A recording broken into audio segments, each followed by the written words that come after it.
afternoon, everybody. Just want to do a quick Eastern Conference Finals preview. Another segment of Frankly My Dear. So I'm gonna get right into it. For those of you who didn't see, last night the Boston Celtics came back and put out the Philadelphia 76ers. It was a good game, man. It was a great game, to be honest. Honestly, even though that series was only 5 games, it was a great series. Every game was competitive, every game came down to the wire. It was just a good, hard, old school, tough strap, man. Tough scrap. So it was good, man. So if you didn't see, again, for I want to say the third game in this series, the Sixers had a decent lead, or a lead late in the game, and they blew it again. It complete choke job. It was ridiculous because honestly, if you look at the series, they could have easily won the series in 5 games themselves. They had a lead in just about every game, comfortable leads. Leads with like a minute and 30 left. Things of that nature, and they just couldn't get it done, man. But like I said, this year and this year only, I will credit that to their youthfulness. Usually when you lose close games, that's what it can be attributed to. Most of the time, those close games come up. You close those games the following year. With experience, you learn how to close those games. So I think the Sixers will be able to bounce back and be right back here next year, man. Maybe even a higher seed, next year. So, but congratulations to the Celtics. The Celtics will be playing the Cleveland Cavaliers. The Celtics do have home court advantage. I'm going to be honest. I hate to say it, but I really think this series is going. It may go 6. Something is telling me 5, but I think it's gonna go 6. I think Brad Stevens can get them at least 2 games out of this series. I think he can. I think their toughness, the players that they have, their mental toughness, I think can at least get them 2 games. But at the end of the day, I don't know who they're going to put on LeBron. I just don't know, man. I don't know.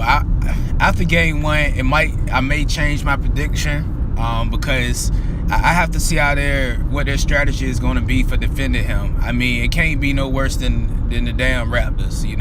As you can see, I didn't do a video on them the other day because I'm sick of talking about them, man. They're nothing. I can't do a video on nothing, and that's what they are. All right. So yeah, man. I see this series being.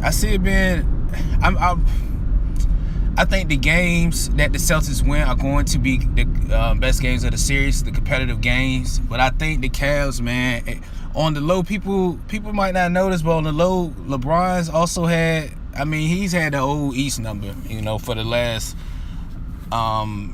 couple of years, almost the last damn decade. So I can't just sit here and say that, every time he plays somebody, he's had that number. But the Celtics is another team that he's historically had his greatest performances against, so I'm expecting the same, man. I just don't think they're gonna have enough. I don't think. See, and this is what people don't understand. Like the Cavs, yeah, they may look shaky at times, but those guys can really score. Like their defense may be shaky, but they can score, And I think it stretches where the Celtics can have a hard time getting a good shot and scoring, So, I feel like they can't afford to have those against the Cleveland Cavaliers, mainly because they don't have a guy that can just take over and get them back into games.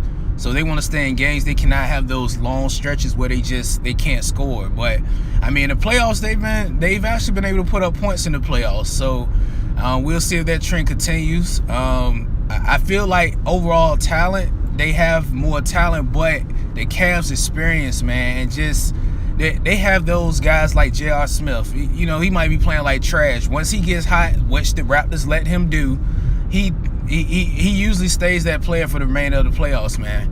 And they still got Corver. Love played great last series. I do feel Al Horford is a big man that might could challenge Love as far as defensively, because he's pretty nimble for a big guy. So when Love plays that 5, I think Horford would do do a better job than the Raptors did, you know, when they played the Cavs. But like I said, who can't do a better job than the Raptors, you know? But yeah, man. Unfortunately, I don't see the Celtics pulling this one out, man. I see the Cavs winning again. LeBron going to another NBA Finals. I'll get to that prediction once it's been set in stone of who's going to be in the finals. But yeah, man. So I mean, if you got any comments, leave them under the video. Hit the subscribe button, hit the like button. So my final prediction for the Eastern Conference Finals again is this Cavs in 6. I'm gonna do Cavs in 6, possibly 5, but I think the Cavs in 6. And I don't think many of the games are going to be competitive outside of those 2 that the Celtics do win. All right. But anyways, like I said, hit the subscribe button, leave a comment, hit the like button. Let me know your thoughts. Thank y'all. Y'all have a productive, great day. 1.